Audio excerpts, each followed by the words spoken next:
தென்காசியில் தொடரும் red alert. Tenkasi, Kanyakumari, Tirunelveli, Thoothukudi ஆகிய மாவட்டங்களுக்கு 2வது நாளாக ரெட் அலர்ட் அறிவித்துள்ளது சென்னை வானிலை ஆய்வு மையம். தென்காசி மாவட்டத்தில் ஒரே நாளில் 20 சென்டிமீட்டர் மழை நீர் பதிவாகியுள்ளது. மேலும் திங்கட்கிழமை காலையிலிருந்து தென்காசி மற்றும் அதன் சுற்றுவட்டார பகுதியில் மிதமான அளவு மழை பெய்து வருகிறது. தென்காசி மற்றும் அதன் சுற்றுவட்டார பகுதியில் மழைநீர் தேங்கிய இடங்களில் மின்சாரம் தடைப்பட்டுள்ளது. மின்சாரம் ஊழியர்கள் மின் விநியோகம் இல்லாத பகுதி மற்றும் மழை நேரங்களில் மின்சாரம் பாதிக்கப்பட்ட பகுதிகளில் சீரான மின்சாரம் வழங்குவதற்கு முழுவீச்சில் செயல்பட்டு வருகின்றனர். தென்காசி மாவட்டம் சங்கரன்கோவில் திருவேங்கடம் சாலையில் பழமையான புளியமரம் மழையின் காரணமாக முறிந்து விழுந்து மின்கம்பம் சேதமடைந்துள்ளது. மின்கம்பம் சேதமடைந்த தகவலின் பேரில் நகர் 1 பிரிவு பணியாளர்கள் மற்றும் பொறியாளர் கருப்பசாமி தலைமையில் நகராட்சி பணியாளர்களுடன் மரக்கிளைகளை அப்புறப்படுத்தி புதிய மின்கம்பம் நட்டு சீரான மின்சாரம் வழங்கப்பட்டுள்ளது.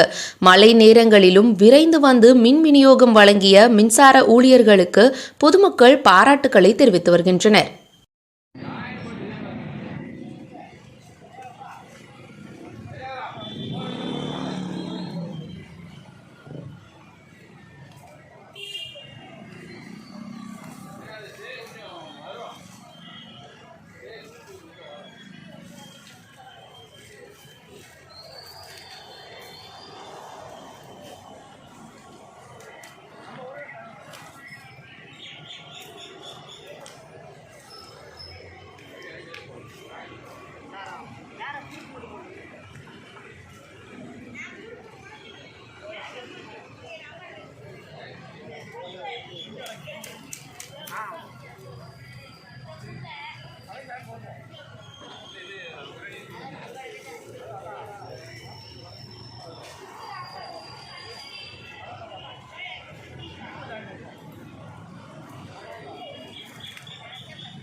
News 18 உள்ளூர் செய்திகளுக்காக தென்காசியிலிருந்து சுபகோமதி.